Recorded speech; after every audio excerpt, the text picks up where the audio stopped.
Hello friends, आज की इस वीडियो में मैं आप लोगों को बताने वाला हूं ये क्षेत्रफल से संबंधित 3 तरह के बेहतरीन प्रश्न को हल करना।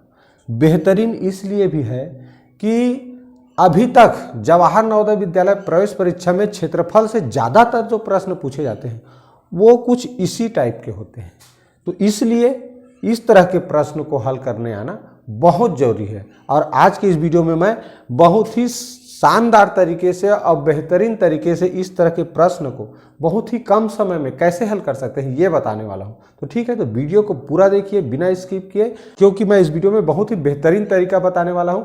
और एक रिक्वेस्ट, अगर आप लोग मेरे चैनल में नए होंगे तो चैनल को सब्सक्राइब करके बेल आइकन पर प्रेस कर लीजिए, फिर ऑल वीडियो पर सेट कर दीजिए और वीडियो को एक लाइक करना मत भूलिए। ठीक, तो चलिए बिना देरी किए हुए सबसे पहले प्रश्न पढ़ते हैं। देखिए लिखा है, एक वर्गाकार टाइल की एक भुजा 12 सेंटीमीटर है, 8 मीटर लंबी तथा 4.5 मीटर चौड़ी फर्श में कितनी टाइलें लगेंगी।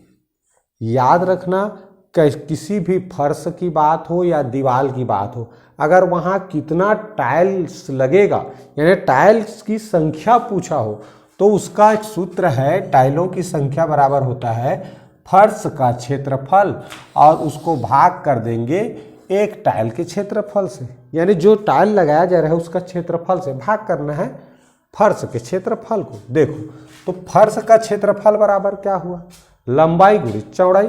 तो लंबाई दिया है फर्श का क्या 8 मीटर और चौड़ाई कितना दिया है 4.5 मीटर हो गया। अब एक टाइल का क्षेत्रफल, तो क्षेत्रफल तो नहीं दिया है तो क्या दिया है, जो टाइल्स लगाया जा रहा है उसकी एक भुजा। तो चूंकि ये वर्गाकार है इसलिए वर्ग का क्षेत्रफल क्या होता है जी, भुजा गुणित भुजा। अब ये सेंटीमीटर में है तो एक भुजा 12 का है तो 12 गुणित 12 होगा। अब यहाँ देखिए ऊपर मीटर लिखा है, नीचे सेंटीमीटर लिखा है, तो हमको ऊपर के इकाई को नीचे की इकाई के जैसा समान करना बहुत जरूरी है, तभी हल कर सकते हैं। तो कैसे करेंगे, 8 मीटर बराबर अगर सेंटीमीटर बनाए तो कितना होता है 800 सेंटीमीटर, आप लोग जान रहे हैं। 4.5 का हो जाएगा 450 सेंटीमीटर, सेंटीमीटर बन गया। अब देखो यहाँ 12 गुणित 12 सेंटीमीटर, तो देखो दोनों क्या बन गया सेंटीमीटर। अब सेंटीमीटर सेंटीमीटर कैंसिल। अब चलिए इसको हल करते हैं। देखो ये 6 से ये भी कटेगा ये भी कटेगा, 6 दूनी 12 और ये हो गया 6 सत्ते 42, कितना बचेगा 3, तो 6 पंछे 30 हो गया, कट गया। अब देखो 2 से इसको कटाते हैं, 2 एक कम 2, 2 चौक 8, 2 शून्यम 2 शून्यम हो गया। अब देखो यहाँ 4 से ये भी कटता है ये भी, तो 4 तिया 12 और 4 एक कम 4, 4 शून्यम शून्य 4 शून्यम शून्य हो गया। अब देखो 3 से ये कट रहा है, 3 एक कम 3, 3 दूनी 6 बचेगा 1, 3 पंछे 15, क्या बचा हमारा 100 गुणित यहाँ 100 बचा इधर 25, तो कितना हो जाएगा टोटल 2500। किसी भी शून्य वाली संख्या के साथ गुणा करते समय कितना शून्य है पहले लिख दो, फिर 25 का 1 से गुणा होगा कितना होगा 2500, यानी 2500 टाइल्स उस फर्श में लगेंगी।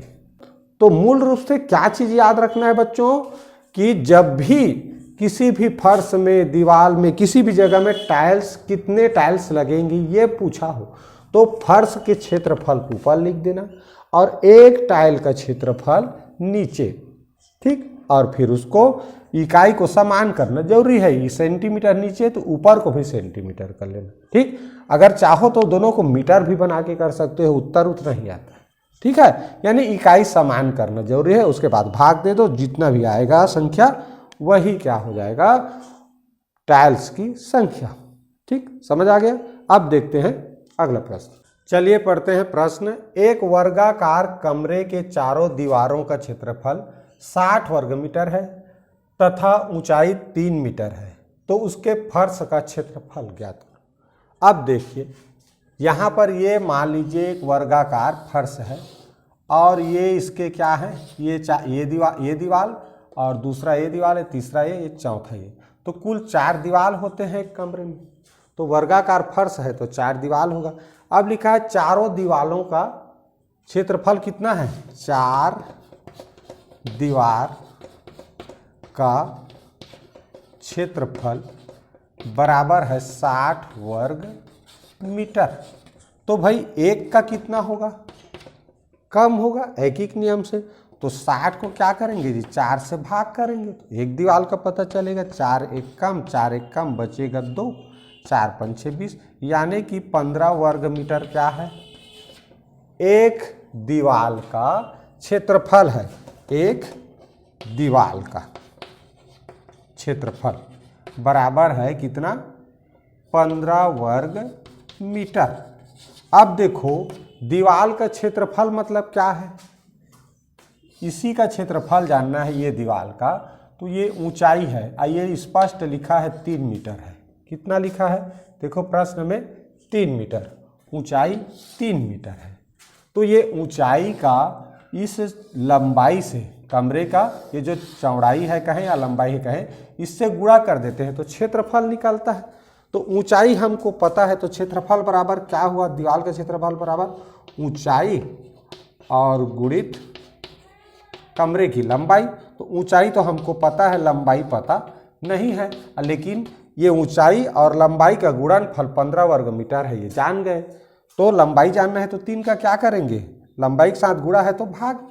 तो इस तरह 3 5 6 15, यानी लंबाई कितना है 5। तो ये लंबाई भी जान गए 5 मीटर। अब प्रश्न में क्या पूछा है, देखो फर्श का क्षेत्रफल।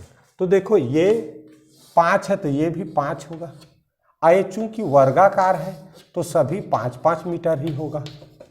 होगा कि नहीं होगा, क्योंकि जो कमरा है वो वर्गाकार है। तो हमको केवल इस कमरे के एक दीवार की लंबाई जानना था।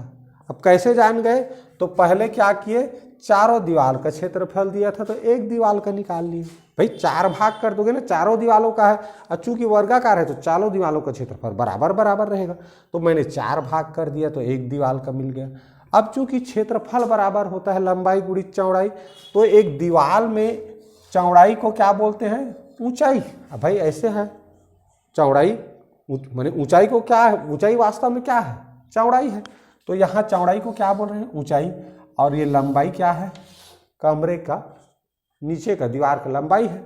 ठीक है, तो इस तरह ये जानेंगे तो इस तरह ये कैसे निकाले, तो भाई ऊंचाई गुणित लंबाई बराबर तो कमरे का क्षेत्रफल है। तो कमरे का क्षेत्रफल तो यहाँ से निकाल लिए ना 15। तो लंबाई जानना है तो पक्षांतर के नियम से ऊंचाई दिया है 3, उसको गुणा में है तो भाग कर दिए। इस तरह कितना निकल गया 5 मीटर। तो हमने कमरे का लंबाई जान लिया।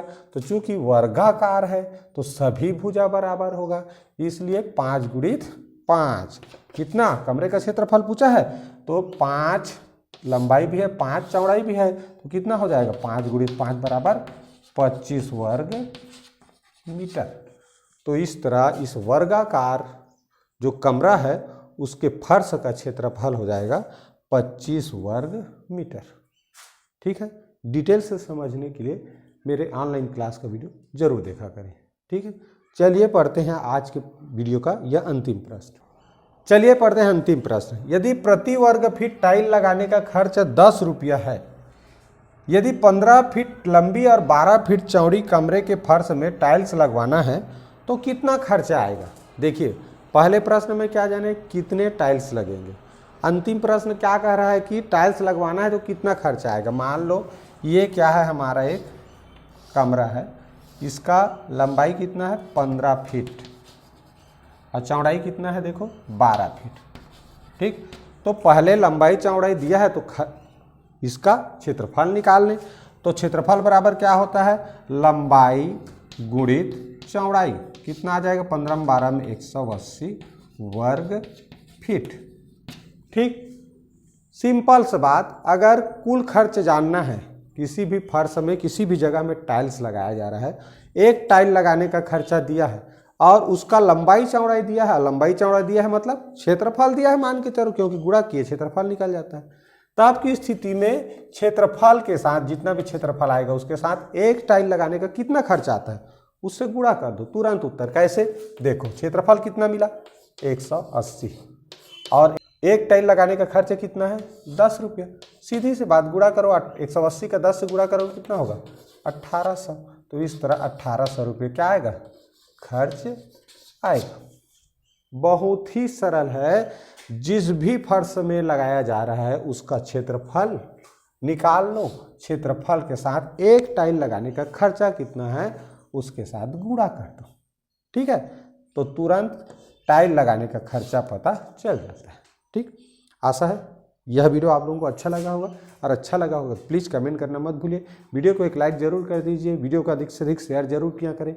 अगर इस तरह के प्रश्नों को और अधिक डिटेल्स में समझना चाहते हैं तो मेरा ऑनलाइन क्लास जरूर ज्वाइन किया करें। अगर आप जवाहर नवोदय विद्यालय प्रवेश परीक्षा की तैयारी करना चाहते हैं या आपके आसपास कोई बच्चे कर रहे हैं तो उन तक मेरा यह वीडियो जरूर शेयर करें। ठीक है, तो पूरा वीडियो देखें, इसके लिए बहुत बहुत धन्यवाद।